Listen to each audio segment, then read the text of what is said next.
많은 분들이 여름철 땀나니까 이제 피부가 촉촉해지겠지?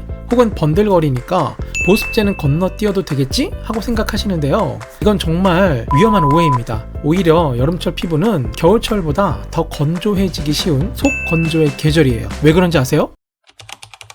오늘 영상에서는 여름철 피부가 왜 건조해지는지, 또 땀과 보습은 어떤 관계인지, 그리고 가장 중요한 내 피부 타입에 맞춰 어떤 보습제를 발라야 여름을 건강하게 날 수 있는지 그 내용을 낱낱이 파헤쳐 드리겠습니다. 자, 그럼 첫 번째 질문입니다. 땀을 그렇게 많이 흘리는데 왜 피부가 건조해진다는 거지? 의아하실 거예요. 저도 예전에는 막연하게 생각을 했는데 오늘 영상을 준비하면서 좀 많은 내용을 좀 공부를 하게 됐는데요. 이유는 이렇습니다. 땀이 피부 표면에서 증발하면서 기화열을 이제 빼앗아 온도를 낮추는 겁니다. 그런데 문제는 여기에 있습니다. 땀이 물로만 이루어져 있는 게 아니거든요. 땀 속에는 소금기, 노폐물 등 다양한 물질이 섞여 있어요. 그리고 땀이 증발할 때 우리 피부 표면에 소중한 수분뿐만 아니라 피부의 건강을 지키는 핵심 요소들까지 함께 사라지거나 손상될 수 있습니다. 바로 천연 보습인자인 NMF와 피부장벽 지질 성분인데요. NMF는 피부 각질층 세포 안에 존재하는 수용성 성분들, 예를 들면 아미노산,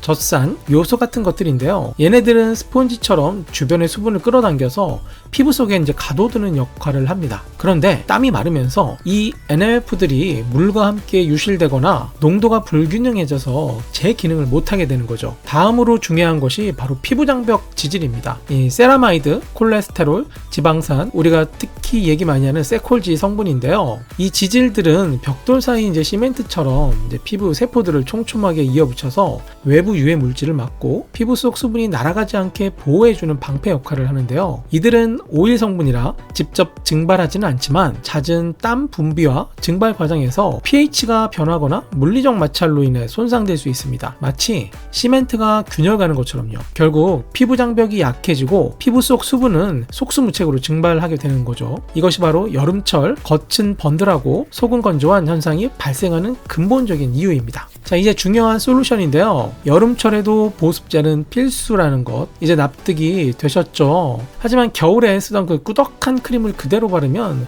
피부가 이제 답답하고 트러블이 생길 수 있는데요. 내 피부 타입에 맞는 현명한 보습제 선택과 사용이 필요합니다. 번들거린다거나 아무것도 안 바르면 오히려 피부가 더 많은 피지를 분비해서 유수분 밸런스가 깨지는데요. 유분감이 거의 없는 워터젤이나 수분 세럼 제형을 선택해 보시고요. 끈적임 없이 피부에 쑥 스며들어서 속은 촉촉하고 이제 겉은 산뜻하게 유지해 줄 겁니다. 히알루론산, 글리세린 같은 수분 자석 성분이라고 알려져 있는 성분들은 필수로 들어가 있고, 또 나이아신아마이드는 피지 조절과 모공 개선, 심지어 이제 미백까지 돕는 만능 성분이 이 성분들이 들어가 있는지 꼭 한번 확인해 보세요. T존처럼 피지가 많은 부위는 아주 소량만 톡톡 발라주시면 시는 게 좋습니다. 건성 피부는 여름에도 방심하면 안 되는데요. 이제 특히 에어컨 바람, 또 이제 잦은 샤워, 땀 증발이 오히려 피부 속 수분을 더 빼앗아 갈 수 있습니다. 너무 가벼운 젤 타입보다는 수분감이 풍부한 에멀전이나 젤 크림 타입을 추천합니다. 핵심은 세라마이드, 콜레스테롤, 지방산, 세콜지죠. 이와 같은 피부 장벽 구성 성분인데요. 이 성분들이 피부 방패를 튼튼하게 만들어서 수분이 날아가지 않게 꽉 잡아줍니다. 스쿠알라는 또 끈적임 없이 부드러운 보습감을 선사해 주는데요. 특히 자기 전에는 낮 동안 손상된 피부를 회복하도록 약간의 수분감이 있는 보습제를 충분히 발라주는 나이트 케어가 중요합니다. 복합성 피부는 가장 섬세한 관리가 필요한데요. 부위별로 다르게 발라지는 스마트 레이어링 전략을 추천드립니다. 이제 얼굴 전체에는 이제 가벼운 에멀전이나 젤크림을 기본으로 바르시고, 그리고 이제 건조한 볼이나 이제 입과 같은 이제 U존에는 세라마이드가 함유된 조금 더 보습감 있는 크림을 덧발라 주시는 게 좋습니다. 이 T존은 또 피지 조절 기능이 있는 나이아신아마이드 세럼을 활용하면 더욱 효과적인데요. 이렇게 하면 번들거림 없이 전체적인 유수분 밸런스를 맞출 수 있습니다. 여름철 민감 피부는 땀, 또 자외선, 마스크 착용 등으로 더욱 예민해질 수 있는데요. 무엇보다 저자극, 채소 성분 원칙을 지키는 게 중요합니다. 알코올, 또 인공 항료, 색소 같은 자극 유발 성분은 무조건 피하시는 게 좋고요. 판테놀, 병풀 추출물, 시카, 또 마데카소사이드처럼 피부 진정 및 장벽 회복에 특화된 성분 위주로 선택하시는 사용하시는 게 좋습니다. 새로운 제품을 사용할 때는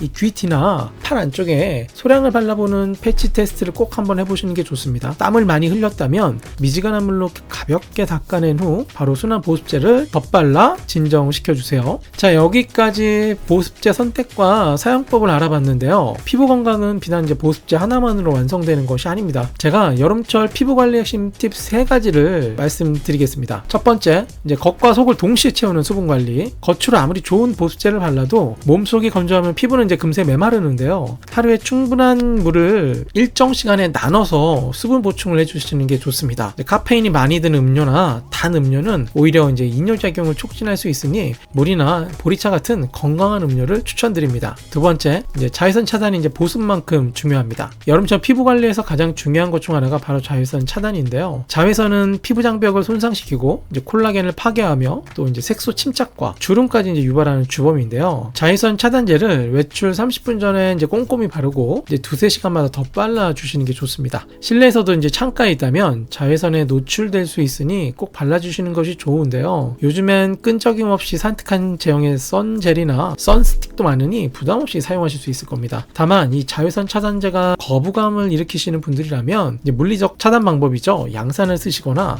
아니면 이런 선캡들 사용하시는 분들이 많이 계신데요. 중요한 건 자외선에 노출되지 않는 건데요. 우리 피부를 자외선에 노출되지 않게 하기 위해서 화장품이나 이런 물리적 차단 용품들을 꼭 사용하시기를 추천드립니다. 그리고 마지막 세 번째, 과유불급. 이제 과도한 세안과 스크럽은 금물인데요. 여름엔 땀과 피지 때문에 자주 씻고 싶어지죠. 하지만 과도한 세안은 오히려 이제 피부 장벽을 손상시켜서 피부를 더 건조하고 예민하게 만드는데요. 하루 2번 정도 순한 클렌저로 부드럽게 세안하고 미온수는 이제 충분히 헹궈주시는 게 좋습니다. 이제 각질 제거도 너무 잦은 스크럽보다는 주 1회 정도 화한한 약산성 토너를 활용하는 것이 피부에 부담을 덜 줄 수 있습니다. 자, 오늘은 여름철 피부가 건조해지는 과학적인 이유부터 여러분의 이제 피부 타입에 맞는 보습제 선택법, 그리고 여름철 피부를 지키는 추가 꿀팁까지 많은 이야기를 나눠드렸는데요. 핵심은 이겁니다. 여름철에도 피부는 수분을 갈구한다. 겉으로 끈적이고 번들거려 보여도 속은 메말라가고 있다는 사실을 잊지 마시고요. 오늘 제가 알려드린 노하우들을 실천하시면서 뜨거운 여름에도 건강하고 촉촉한 피부를 유지하시길 바랍니다. 피부 건강은 하루아침에 이루어지지 않습니다. 그리고 제가 제이린 코스메틱에서 누누이 말씀드린 것처럼 내 피부를 제일 잘하는 건 본인이시잖아요. 그러니 남의 리뷰보다 중요한 건 내 피부가 보내는 신호입니다. 어떤 화장품을 선택하시든 그 안에 들어가 있는 성분이 내 피부와 잘 맞는지 항상 체크하시는 습관 들이시길 추천드립니다. 그러니 꾸준한 관심과 올바른 지식이 중요하겠죠? 여러분의 피부가 언제나 빛나도록 저도 열심히 응원하도록 하겠습니다. 오늘 영상이 유익하셨다면 구독과 좋아요, 알림 설정 부탁드리고요. 궁금한 점은 언제나 댓글로 남겨주시고 또 메일로도 많은 분들이 보내주시고 계시는데요. 메일로도 보내주시면 제가 관련돼서 아는 한도까지 말씀드리고 또 저도 공부하고 찾아서 또 주변의 연구원분들과 이제 박사급 친구분들한테 얘기해서 또 물어보고 나누고 안내하도록 하겠습니다. 네, 감사합니다.